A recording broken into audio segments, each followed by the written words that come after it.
안녕하세요. 네. 지난 시간에 이어서 오늘은 연옥 두 번째 시간입니다. 네. 지난 시간은 연옥이 가지는 의미에 대해서 살펴봤는데요. 자, 오늘은 그 두 번째 시간으로 어떤 연옥의 길로 안내할 건지 궁금합니다, 선생님. 네. 오늘 제목은 천국으로 향하는 길입니다. 네. 지난주 제목 혹시 기억나세요? 갑자기 기억이 안 납니다.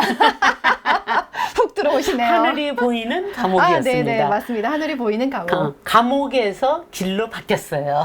네네네. 그러니까 점점 희망이 좀 생기죠. 네. 그러니까 이게 제목을 뽑을 때 재밌어요. 전체적으로 보다가 갑자기 훅 떠오르는 어떤 한 문장을 그냥 제목으로 쓰는데 네. 하늘이 보이는 감옥이라는 단어를 쓸 때는 하늘이 먼저 보였어요. 지옥에서는 하늘이 안 보이잖아. 근데 감옥이라도 하늘이 보이니까 굉장히 희망적인 느낌이었는데 길이라는 단어를 딱 뽑았으니까 이제 감옥이라는 단어가 또 너무 무겁게 느껴지는 거야. 네. 그쵸? 그런 재미가 있어갖고 약간 점층법처럼 연옥을 소개를 좀 하고 있다고 할까요? 첫 시간에는 연옥의 첫 시간이었기 때문에 지옥과 가장 큰 차이였던 하늘이었고 이제 두 번째 시간에는 우리 이제 본격적으로 보찜 들고 길을 떠나야 되는 거죠. 네, 그래서 여전히 7곡에서 8곡까지는 네.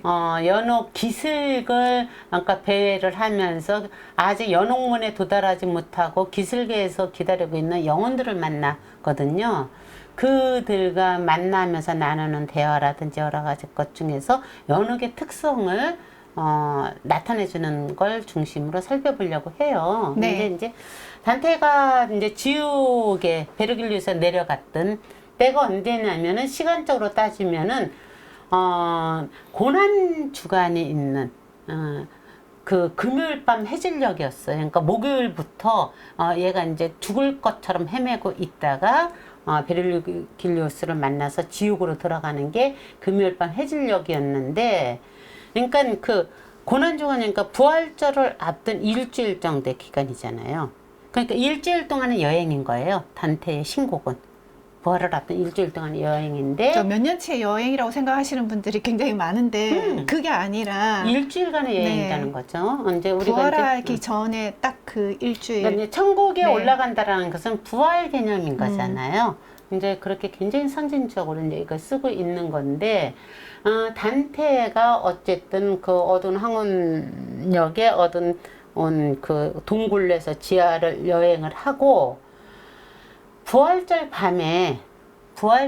밤에 지옥을 나와서 연옥산 기슭에 다다르는 거예요. 부활절날 밤에 연옥의 기슭에 다다라서 거기에서 카토를 만나는, 아까 저기 첫째 시간에 카토 네. 만나서 도대체 너희들은 누구냐, 왜 감히 나의 질서를 깨뜨리냐라고 막 따지다가 베아트리체가 보내서 이들을 안내하고 있는 중입니다. 그랬더니 나한테 그럼 애원할 필요도 없다.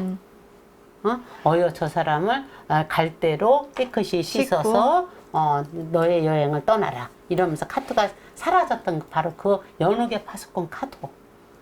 그 카토가 누구냐면은, 자, 카토가 누구인지 우리가 잠깐 그거 하기 전에 이 그림은 아마 좀 키워볼래요?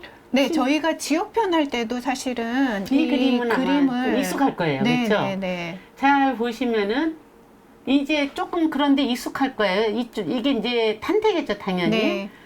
자, 이쪽으로 밑으로 보면은 여기가 그 예루살렘으로 해서 이 내려가는 지옥이겠죠. 이 지옥이고 저 반대편으로 가서 온 게 제 연옥이잖아요. 연옥이고. 연옥인데 네. 제일 끝에 위를 봐보세요. 네. 아담과 아담과 이브가 이브가 있죠. 있네요. 에덴 동산일 거예요. 네. 그 다음에 위에 하늘. 하늘이 이제 수성천, 네. 월성천, 수성천, 화성천 하면서 또 9개의 천이 빙글빙글 도는 그 저기로 해서 단테 신곡을 지옥, 연옥, 천국으로 이렇게 같이 표현한 건데, 예, 많이 아마 익숙한 그림일 건데, 연옥을 공부할 때 이렇게 연옥이 가장 잘 표현되어 있는. 그러니까 첫 번째, 이것이 이제 첫 번째 천사, 요게 네. 이제 들어가야 비로소 요 안에서 죄를 씻는 거고, 지금 여기를 배회하고 있는 겁니다, 여기를. 여기를 이렇게 배회하면서 여기를 들어가야지 되는 거예요. 지금 여기를 배회하고 있는 이 과정을 보는 건데, 그때 이제 우리가 카토를 만납니다. 네. 카토는 제가 이제 자유의 대명사라고 썼어요. 그러니까 카토는 누구냐면은 스토아 학파의 철학자이면서 이게 이제 로마 역사를 우리가 거칠게나마 좀 알 수밖에 없잖아. 이렇게 계속 하다 보면 나오는데, 공화정에서 제정으로 넘어가잖아요. 그러니까 공화정 말기에 율리우스 카이사르와 이렇게 대적해서 공화정을 수호했던 사람이에요. 아, 네. 공화정을 수호했던 사람이었는데, 굉장히 이게 청렴 결백한, 그때 얼마나 그 부패가 심했겠어요. 그쵸. 이게 정권이 이렇게 교체돼서 이렇게 변할 때 되면 언제나 부패가 부정부패가. 심하죠. 지금도 우리가 그런 냄새가 너무 많이 나고 있잖아요. 우리 현실도. 그러니까 그렇게 부패가 심했을 때 아주 청렴 결백한 사람으로서 유명했던 사람이에요. 그래서 이제 카이사르가 폼페이우스의 야망에 이제 맞서서 내전을 일으켰어요. 그러자 청년 결백했던 이 카토라는 사람은 그때 카이사르에서 돌아서서 폼페이우스 편에 서게 됩니다. 그래서 카이사르가 이제 어떤 전투에서 승리를 했다는 소식을 들으면서 뭐를 하느냐면은 자결을 해요. 그러니까 이 카토를 작은 카토라고도 이야기하고 우티카의 카토라고도 표현을 하거든요. 그러니까 그때 자결을 할 때 플라톤의 그 파이돈을 읽으면서 자기가 배를 갈라서 죽었다는 겁니다. 그런데 잘 생각해 보세요. 죽었어? 자결한 사람은 어떻게 돼야지 돼? 7번째 고리에서 벌을 받아야지 합당한데 자결을 했음에도 불구하고 처음에는 림보로 떨어졌대요. 와이프하고 둘이 같이. 림보로 떨어졌다가 림보에서 발탁돼서 연옥을 지키는 파수꾼이 됐다는 겁니다. 누가? 단테가 단테가 연옥을 만들었잖아. 연옥을 형상화 시켰잖아. 이미지로 구현시킬 때 파수꾼, 그럼 연옥의 파수꾼을 누군가를 선택을 해야지 되겠어. 누구를 할까? 하다가 떠오른 게 그 유명한 우티카의 카토를 연옥의 파수꾼으로 쓰자. 그러면 바로 떠오를 거란 말이야. 이게 단테가 다 쓴 글이니, 얘는 자결한 사람들 이렇게 쓰면 이게 어떤 질서에서 벗어나는 거잖아. 그렇죠. 그럼에도 불구하고 난 이거 쓰겠어. 이야기는 뭐냐 하면은 카토가 청년 결백하게 자유를 지키기 위해서 스스로 목숨을 끊은 것은 정당한 것이며 정의로운 일이다 라고 도장을 찍어 줌으로써 뭐라는 거야? 당신의 망명 생활에 위로를 받는 거죠. 그러네요. 그쵸? 네. 자기도 정치적으로 내몰린 거잖아요. 내 추방당해서 자기도 죽은 거나 마찬가지인 거죠. 근데 카토는 자결했으나 나는 죽지 않고 지금 이렇게 살아서. 글로써 죽어야 산다. 글로써 나는 이 시간을 이렇게 하고 있다. 카토가 배를 가르듯이 난 이거 쓰고 있는 거다. 무엇으로 해서? 자유를 소화하기 위해서. 자, 연옥은 그 정의를 위하여 정의를 위하여 지옥을 하느님께서 만들었다고 규정을 해놨었잖아요. 바로 그 정의에 의해서 자유가 지켜지는 것이 얼마나 중요한지를 끊임없이 이야기를 하는 거예요. 근데 그게 이성만 갖고 되는 게 아니더라. 이것을 곳곳에서 다시 또 얘기를 하는 거죠. 그렇죠? 그렇죠. 어차피 그 예전에 그 카톨릭의 교리대로라면 실질적으로는 그쵸 자결을 그러니까 쉽게 좀 설명하면 자살을 한 경우에는 지옥에 떨어져야 마땅한 사람이지만 그런 사람을 연옥에서 그것도 파수꾼 문지기 역할을 맡겼을 때는 그만큼의 납득할 만한 누구든지 그걸 읽었을 때 그럴만하다라고 인정이 되는 인물을 선택을 했을 거고. 그렇죠. 그 인물이 카토였다는 거죠. 그러면 그 인물이 그럴듯하다라고 모두가 인정했다는 것은 자유수호다. 정의로운 자위수호가 이렇게 중요한 거다. 라는 것을 암시를 하는 거죠, 지금. 그렇죠. 실제로 어떻게 보면은 그 정치적인 소용돌이에서 휘말려서 떨어졌지만 그게 어떻게 보면 실제로 자유를 위해서 그러면 그 왕당파와 기벨린파들이 싸웠냐? 그건 아니거든요. 단테 입장에서 볼 때는. 그러니 어떻게 보면 카토라는 인물을 그 로마 시대에 살았던 사람을 끄집어내는 거는 단테 입장에서는 굉장히 중요한 일이었을 수밖에 없겠다 싶은 생각이 드네요. 중요한 일이고 네. 굉장히 자기 입장을 대변하는 거죠. 그렇죠. 네. 우리가 그러니까 이렇게 이제 어떤 사실적인 역사적 근거를 바탕을 사실적으로 해석하면은 그런 거죠. 근데 이것을 우리 시각으로 그러니까 심리적으로 해석을 한다고 하면은 이 자결이라는 게 자유를 위해서 스스로 죽었다라는 게 그렇죠. 과연 무슨 의미일까? 우리가 깊게 한번 좀 생각해 볼 필요가 있겠네요. 네. 그러니까 연옥을 하다 보면은 그것을 연상시켜서 이야기가 나올 수 있는 기회가 자주 있을 겁니다. 네. 그러니까 오늘 한꺼번에 다 얘기할 수 없으니까 네. 그 정도로 해서 일단 넘어가고요. 네. 그 다음에 이제 연옥에서 지옥에서는 없었는데 있는 것 중에 하나가 뭐냐면 시간에 대한 개념인 거예요. 한번 읽어볼까요? 네. 우리 모두 그의 노래에 빠져 있었는데 진지한 노인이 나타나 호통을 쳤다. 게으른 영혼들아, 이게 무슨 짓인가? 어찌하여 이래 게으르게 서 있는가? 어서 산으로 달려가 하느님이 드러내심을 가로막는 때를 씻어내도록 하여라. 마치 목초지에 모여 앉은 비둘기들이 습관적인 여유도 보이지 않고 조용히 곡식이나 가라지를 쪼아먹고 있다가 무엇인가 두려운 것이 나타나면 더 큰 걱정에 쫓기기 때문에 곧바로 모이를 그대로 내버려 두는 것처럼 그들 새로운 무리는 노래를 버리고 어디로 갈지 모르고 가는 사람처럼 기슭을 향해 달려가는 것을 보았고 우리도 그에 못지않게 바로 떠났다. 네. 이제 카토가 베아트리체에 의해서 이렇게 저게 뭐야?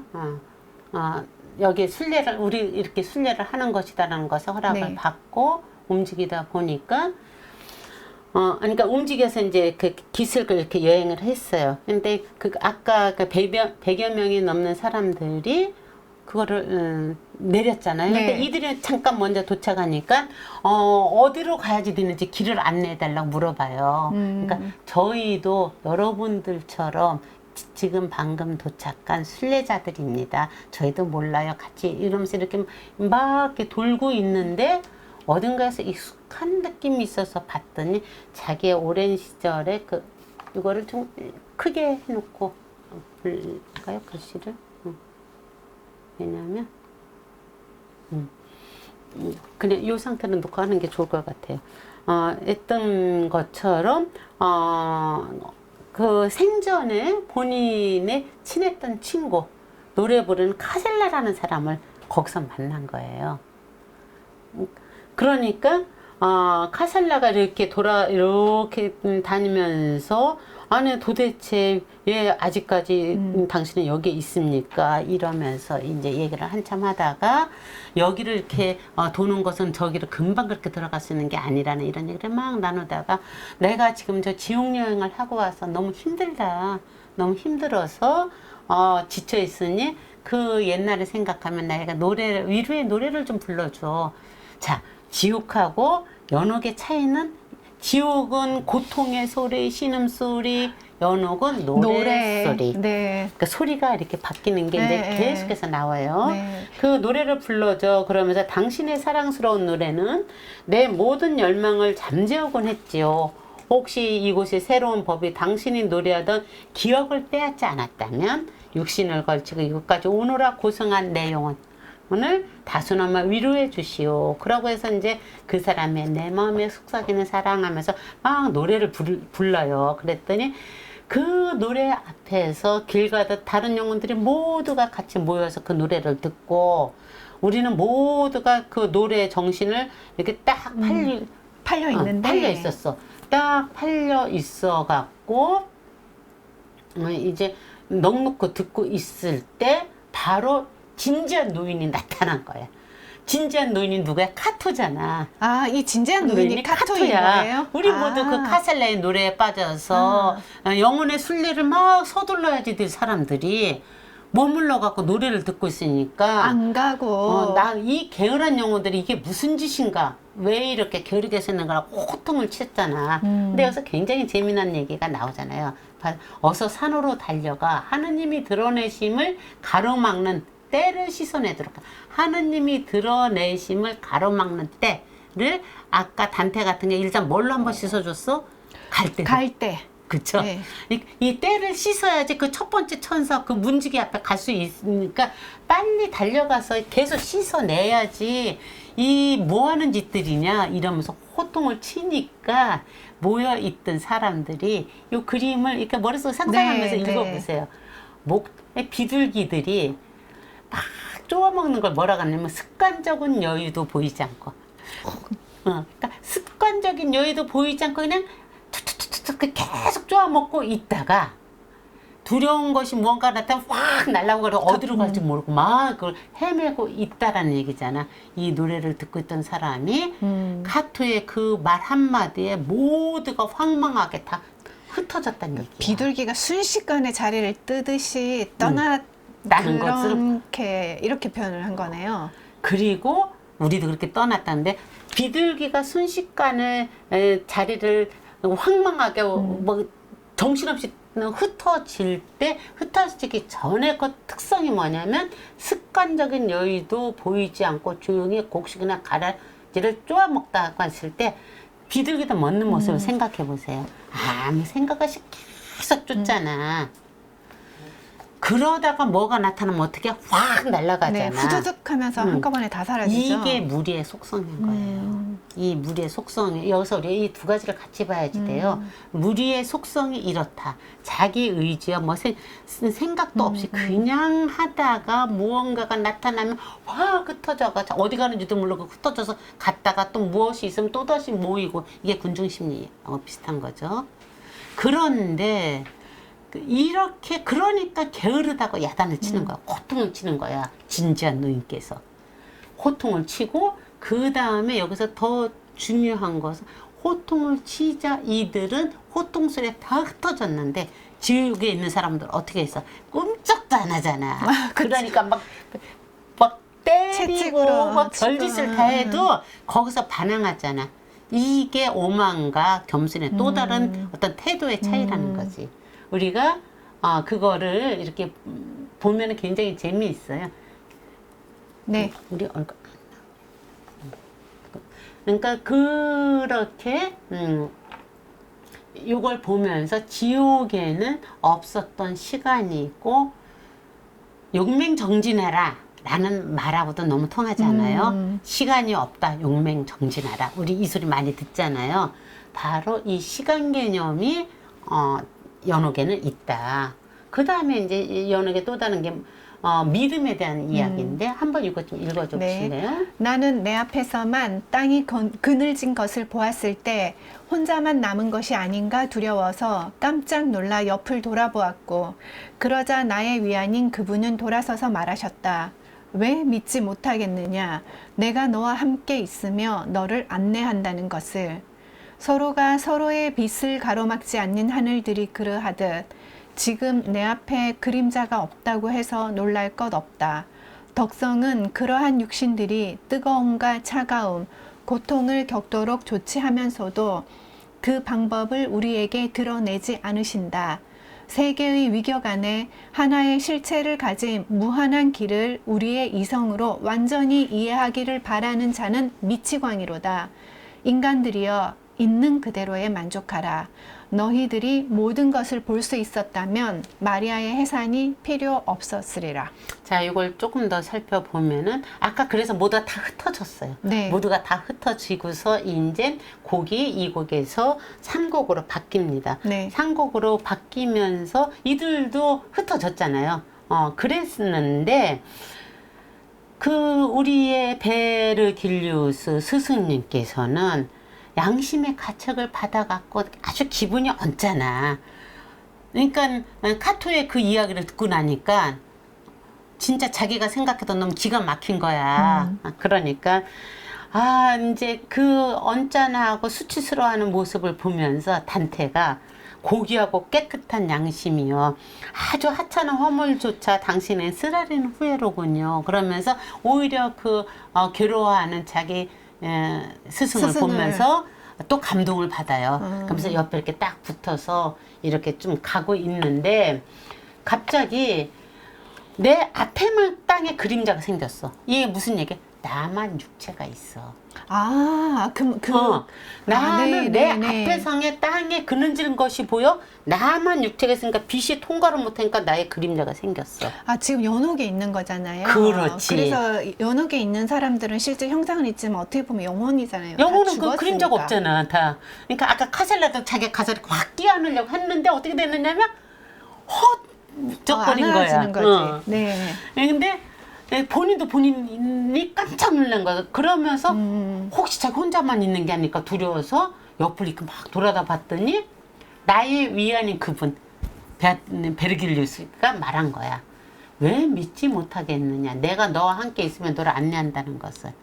자, 이 말은 우리가 있잖아, 기도할 때 보이지 않지만 누군가가 나를 위해서 함께 해준다는 것을 정말 믿어질 때가 있잖아요.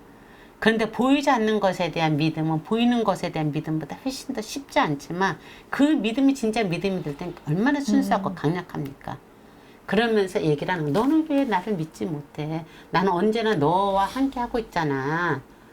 그리고 네가 비록 서로가 서로의 빛을 가로막자는 하늘들이 그러하듯 서로가 서로의 빛을 가로막지 않는 하늘, 네가 비록 몸뚱아리를 갖고 있어서 그늘이 진다 할지라도 네 속에 맑은 영과 나의 영이 만나면 어떻게 된다? 빛을 가로막지 않는다. 이게 뭐야? 우리 소통이잖아.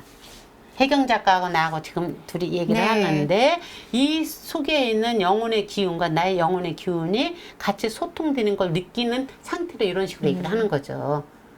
그러니까 내 앞에 그림자가 없다고 놀라지 마. 너 뭐 이러면서 얘기를 하면서 세계의 위격 안에 하나의 실체를 가진 무한한 길을, 세계의 위격, 성부, 성자, 성령, 삼위일체죠. 길을 우리 이성으로 머리로 완전히 이해한다는 것은 미치광이 짓이야. 신앙은 논리로 머리를 이해할 수 있는 게 아니야. 그러니 인간들이요, 그냥 있는 그대로 모르면 모르는 대로 그냥 만족해. 그리고 머리로 이해해서 그거를 하려고 하죠. 오만 떨지 말고. 응? 계속 나오네요. 오만. 그러니까 이 단어 뒷면을 보면 그거예요. 네. 머리를 이해해서 내가 다 알고 있다고 착각하지 말고, 응? 그냥 은총으로 그걸 알아차려야 되니까 알아야지. 이게 이제 신앙의 힘인 거예요. 그러면서 만약에 너희들이 그 하늘의 은총의 그것까지도 모두 이해할 수 있다면, 머리로 이해하는 것을 볼 수 있다면 마리아의 해산이 필요 없었으리라. 누가? 예수님이 필요 없었으리라. 마리아 해산이라는 게 예수님이잖아요. 자, 그러니까 신앙이 왜 필요하겠어? 우리가 이성으로 이해할 수 없는 것은 이해 영역을 초월한 거라는 걸 알아야지 돼라는 얘기인데요. 여기에서 우리가 좀 생각해 봐야지 될 거는 관계의 믿음에 대한 이야기예요. 실질적으로. 관계 속에서 너와 나의 이렇게 대화를 할 때 어느 만큼 소통이 되느냐.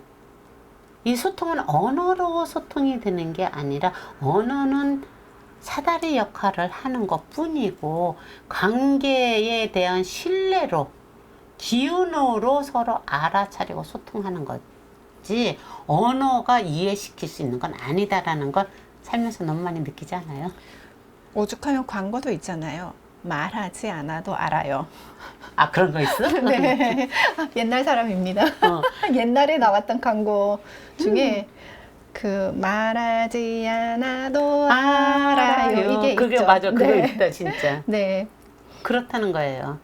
그런데 이게 얼마나 힘들면 그 실존주의의 그 사르트르라는 사람이 그 닫힌 문, 출구 없는 방이라는 그 책에서 타인이 지옥이다라고 타인이 감옥이다라고 얘기하잖아요. 타인이 타인한테 갇힌다는 얘기죠.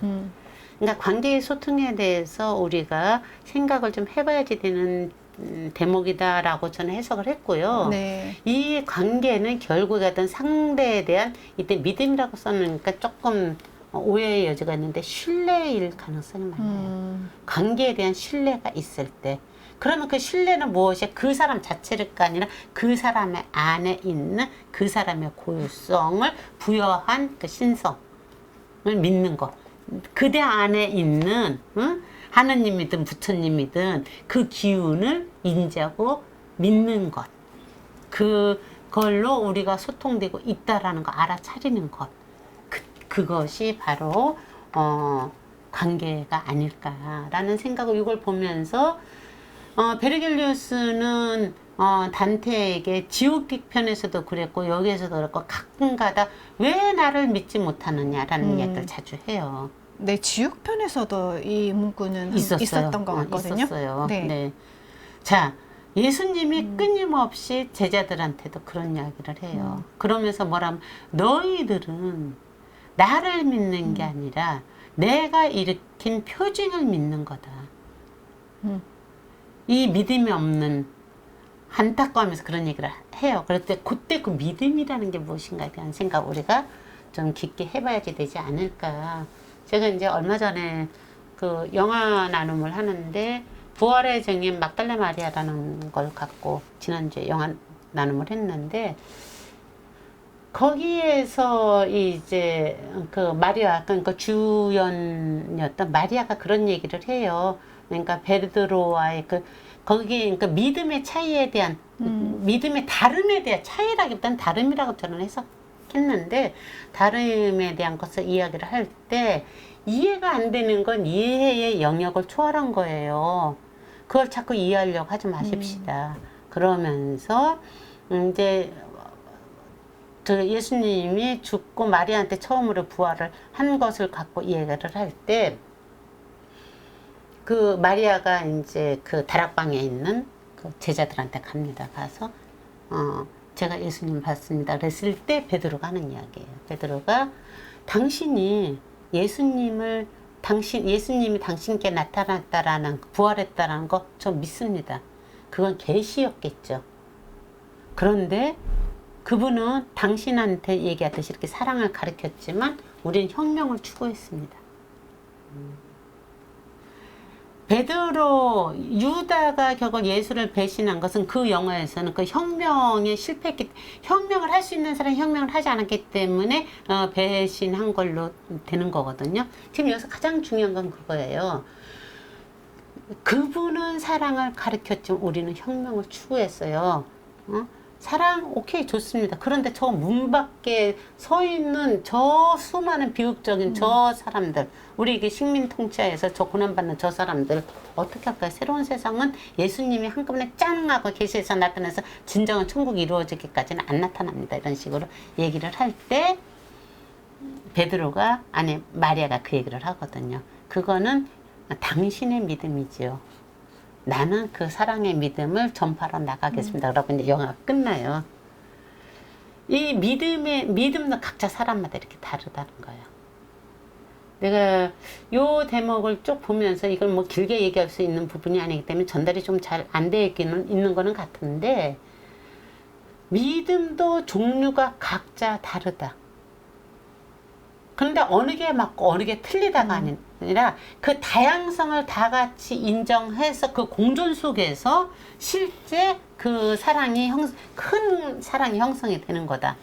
그러한 생각을 좀 하게 됐어요. 요 지점을 읽으면서 제가 그 영화하고 접목시키면서 일단 거교 선생님께는 이 믿음에 확 꽂히셨군요. 네, 네. 믿음, 신뢰, 근데 관계의 아마 신뢰성. 네. 이게 저는 이 얘기가 그냥 예사로 그냥 쉽게 받아들여지는데 지금 이 신곡을 지금 보고 있는 분들이라면 선생님 하시는 말씀이 굉장히 어려울 수도 있겠다 싶네요.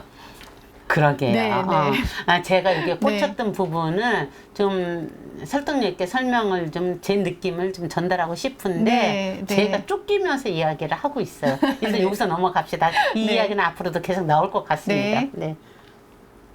자, 그럼 다음 거 생각과 이성에 대해서. 이성이라는 것도 이제 이 제목은 제가 붙인 거예요. 네, 제가 한번 읽어보겠습니다. 오곡에 나오는 겁니다. 나는 벌써 그 그림자들을 떠났고 길잡이의 발자국을 따르고 있었는데 뒤에서 누군가 손가락으로 가리키며 소리쳤다. 보아라, 뒤에 있는 자의 왼쪽에서 햇살이 통과하지 못하고 또 살아있는 사람처럼 행동한다. 이 말소리에 나는 눈을 돌렸는데 깜짝 놀란 영혼들이 나를 보고 부서진 햇살을 바라보고 있었다. 내 마음이 어찌 그렇게 산만하냐. 스승님이 말씀하셨다. 왜 걸음을 멈추느냐. 여기서 쑥덕이는 말이 무슨 상관이냐. 짓거리도록 내버려 두고 내 뒤를 따르라. 바람이 불어도 그 꼭대기가 절대로 흔들리지 않는 탑처럼 굳건해야 한다.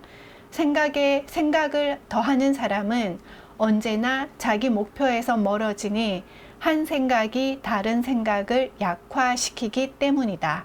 자, 이거 읽으면서 드는 생각 혹시 있으세요? 선문답을 하고 있다는 느낌이 들었습니다. 네. 그냥 선문답이라는 느낌이 들죠. 그거 좀 풀어볼까요? 그러면은 네. 자, 첫 챕터 나는 벌써 그 그림자들을 떠났고 그림자들 그 영혼들이 떠나는 거예요. 길잡이의 발작을 따르고 있는데 뒤에서 누군가 수근덕거려. 오, 저기 봐봐. 햇살이 통과하지 못하고 꼭 살아있는 사람처럼 행동하잖아. 살아있는 사람처럼이라고. 연옥에는 살아있는 사람이 있으면 안 되니까. 네. 살아있는 사람처럼 행동한다고 자기들끼리 이상해 그러면서 쑥덕거리는 걸 보고 내가 눈을 돌려서 봤더니 그들이 정말 깜짝 놀란 거잖아. 그러고 내가 살아있다는 걸 확인하고 있는 모습이잖아. 그러니까 거기에 정신이 팔려 있을 때 그 스승이 얘기, 네 마음 어찌 그렇게 산란하냐. 자, 왜 정신을 딴 데 쓸데없는 곳에 파느냐.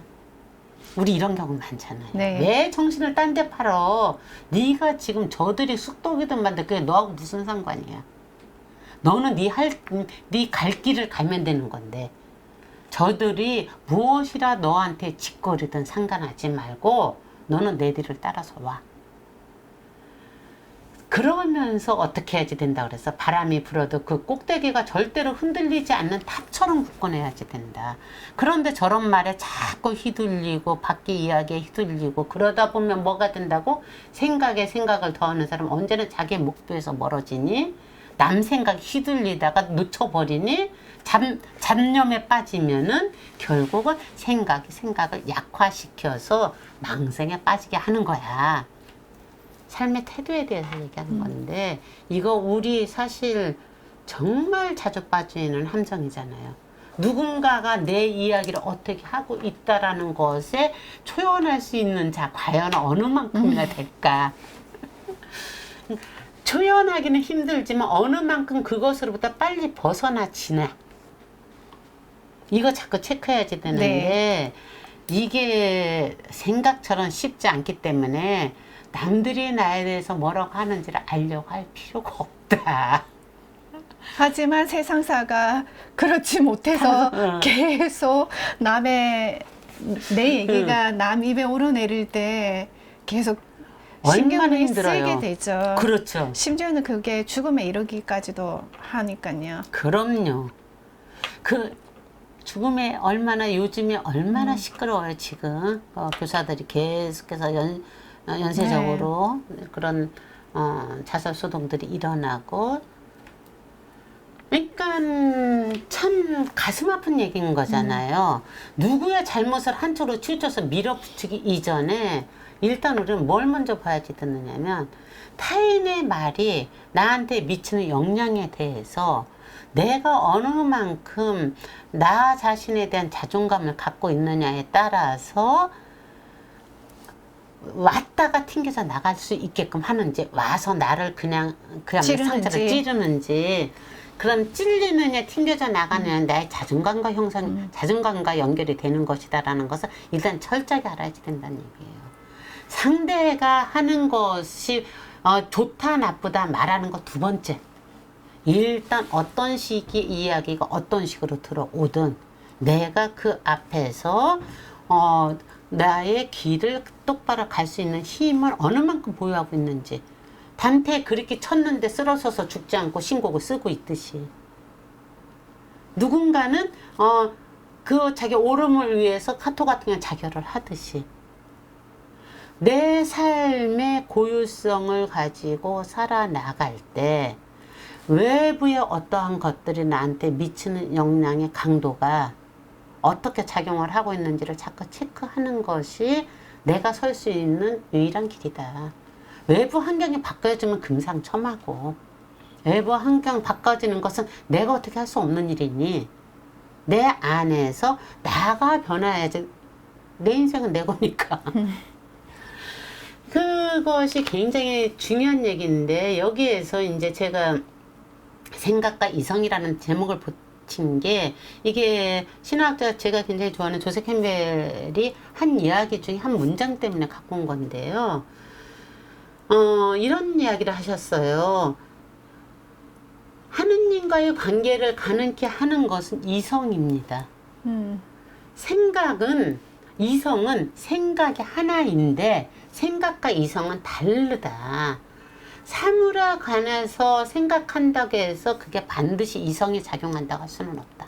어떤 상황에 대해서 내가 반응하는 것이 다 이성에 작용하는 게 아니다. 이성에 작용하는 것은 어떤 거다? 존재의 바탕, 우주의 근본적인 구조를 고려해 놓고 무엇을 생각해야 그것을 우리는 이성이라고 할 수 있다. 그러니까 말이 굉장히 거창하고 큰데 내 존재가 이 삶에서 어떻게 작용하고 있는가를 생각하면서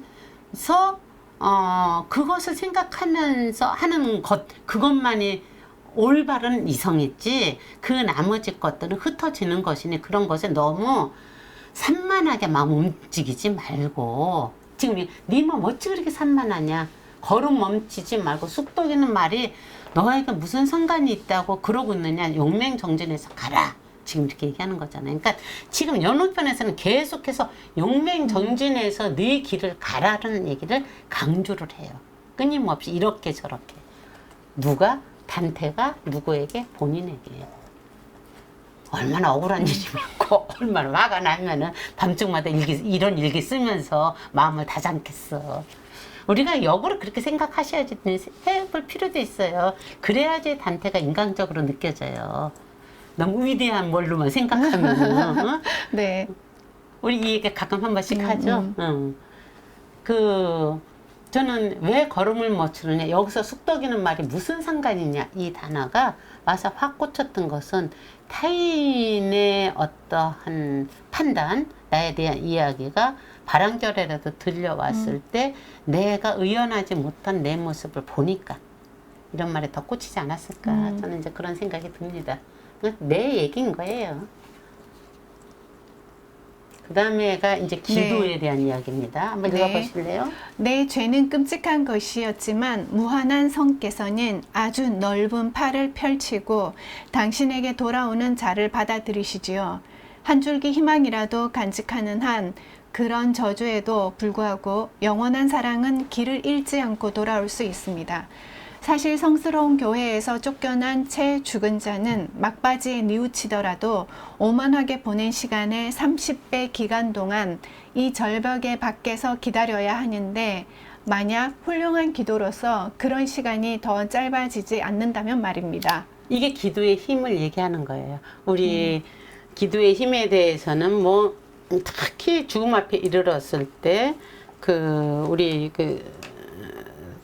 천주교에서는 연도를 같이 모여서 바치잖아요. 네. 그 죽은 영혼을 위해서 저 불교 저 티베트 같은 경우는 티베트 사자에서를 끊임없이 읽어주고 그 죽은 영혼이 바른 길을 갈 수 있도록 읽어주면은 그것이 힘을 받아서 그 영혼들이 조금 더 빨리 정지할 수 있는 시간으로 들어갈 수 있는데 그런 기도가 없다고 하면은 오만하게 보낸 시간은 30배 기간 동안 그 연옥 기습, 절벽 받기라는 것이 연옥 기습이죠. 그래서 기다려야지 된다고 하잖아요. 그러니까 세월 동안 기다려야지 되는데 죽은 영혼을 위한 산자들의 기도가 그것을 단축시켜 줄 수 있다.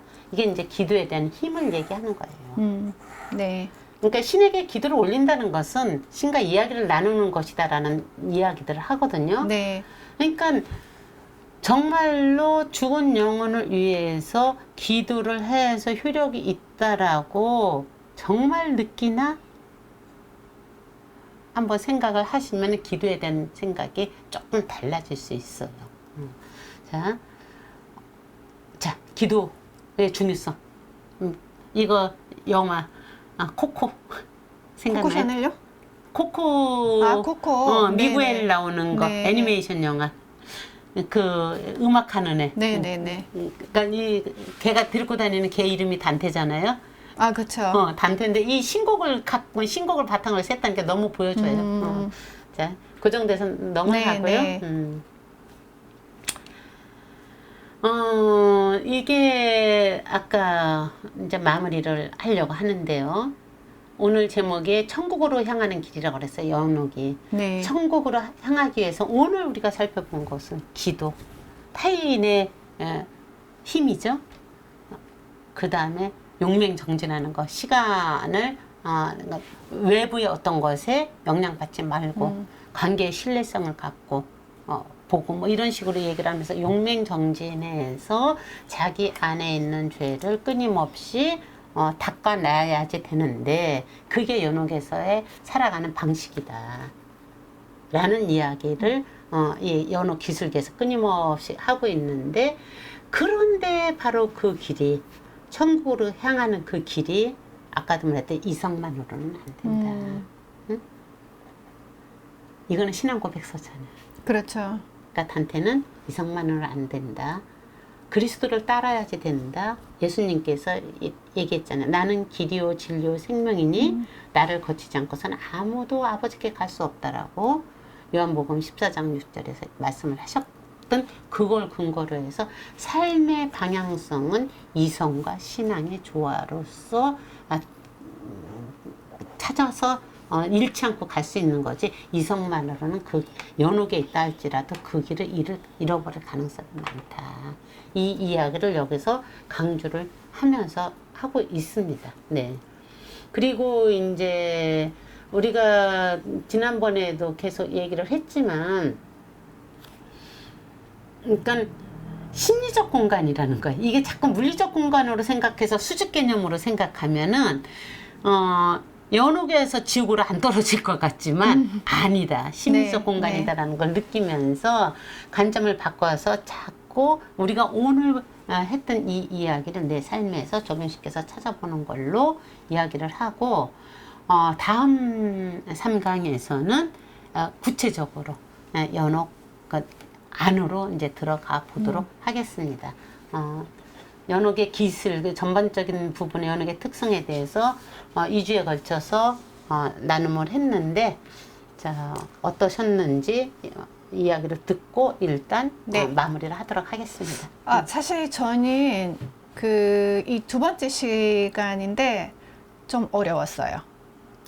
무엇이 어려웠을까요? 그러니까 약간 그동안에 우리가 지옥이나 그다음 첫 시간 연옥으로 약간 접근하던 방식과 그냥 약간 굉장히 종교적이면서도 이번 시간은 다소 철학적인데 그 철학의 베이스가 약간 종교적인 것으로 접근을 하니까 실질적으로는 그냥 이 책에 대해서 아무런 지식이 없는 상황에서 접근하고 있는 제 입장에서는 오늘 얘기는 저한테는 상당히 좀 어려운 편이었고요. 근데 이제 또 이렇게 말씀드리는 거는 그 평소에 이제 선생님하고 이런 류의 단어 선정으로 얘기를 되게 많이 하는 편이잖아요. 그래서 사실은 이제 그렇게 또 어떤 면에서는 그냥 뭐라고 해야 되지? 내용 자체로는 어렵지 않다 하더라도 어떤 면에서 볼 때는 이게 일단 오늘은 좀 상당히 좀 어려운 내용으로 일단은 저한테는 이번 시간이 그렇게 다가왔고, 하지만 이제 이걸 제 방식으로 조금 해석을 해보자면 이 연옥의 태도가 어떠해야 되는 건지를 단테는 약간 설명을 하고 있는 부분이 그러니까 미리, 왜냐면 우리가 지금 아직 연옥을 간 게 아니잖아요. 그랬을 때 이 연옥에서 가져야 되는 삶의 태도가 어떤 것인지를 설명을 하고 있는 게 아니었을까 싶으면서도 왜 이 장에 대해서 이렇게 계속 끊임없이 천국으로 향하는 길에 대해서 옆도 돌아보지 말고 자기 자신의 어떤 자유의지로서 주체적인 것을 가지고 가야 되는 거를 물론 이제 선생님께서도 그런 거를 또 뽑아 오신 것도 있는 것 같기도 해요. 근데 이제 그랬을 때 어떻게 보면은 단테가 자기 자신의 길을 가기 위한 어떤 다짐적인 선언적인 거가 아니었을까라는 생각도 해보게 되네요. 오케이. 저도 그렇게 생각을 해요. 그러니까 네. 이제 단테가 연옥이라는 것을 말하자면은 이미지를 구현해내는 거잖아요. 자기 상상력으로 구현해내면서 그 기초를 닦을 때 네. 어떤 지금 여기 연옥 기슭을 털을 닦는 거예요. 그렇죠. 연옥 기슭에 네. 털을 닦을 때 여기에서 나오는 키워드들은 결국은 용맹정진이라는 단어는 여기는 없어요. 그런데 그 함축해서 저한테 해석되는 것은 의미 발견이라고 그랬잖아요. 의미 부여가 아니라 의미 발견으로 느껴지는 것은 용맹정진하에서 하느님과의 관계, 이때 하느님과의 관계라는 것은 어떤 진리치에 대한 그 희망을 가지고 그것을 추구하면서 가야지 되는 것이다. 그것이 삶이다. 라고 얘기하는 거. 갑자기 떠오른 게 이제 박경미 선생님이 끝까지 하셨던 이야기. 삶이란 지치고 낮아빠지는 한이 있어도 추구하는 것이라고 얘기하셨거든요. 네. 단테가 어떤 측면에서 연옥을 기초를 다지는 것은 박경민 선생님 표현대로라면 지치고 낮아빠지는 한이 있어도 추구하는 것 무엇을 진리를 이렇게 해석하면 될 것 같아요. 그것에 해당되는 몇 가지 키워드들을 오늘 시간, 믿음, 이성과 생각 이런 걸로 나누지 않았나 싶습니다. 네, 그래서 선생님께서 해석하신 것을 가져온 걸 보고 또 제 나름의 다시 재해석이 들어갔다면 아까 말씀드린 방식으로 저는 일단 받아들였습니다. 이해를 했습니다. 네. 그래서 그걸 또 다시 내가 이렇게 해석을 해내잖아요. 네. 네, 이렇게 각자 자기 해석을 자꾸 해보는 거 이것이 같이 공부하는 재미가 아닐까 싶습니다. 네, 자, 오늘 여기서 마무리할까요? 네, 오늘 이 시간 여러분들은 어떤 해석을 하셨는지 궁금하네요. 자, 그러면 이번 첫 번째, 두 번째 시간을 시작해서 다음 시간에는 본격적으로 연옥의 첫 관문을 향해서 들어가 보도록 하겠습니다. 네, 네, 고맙습니다. 감사합니다.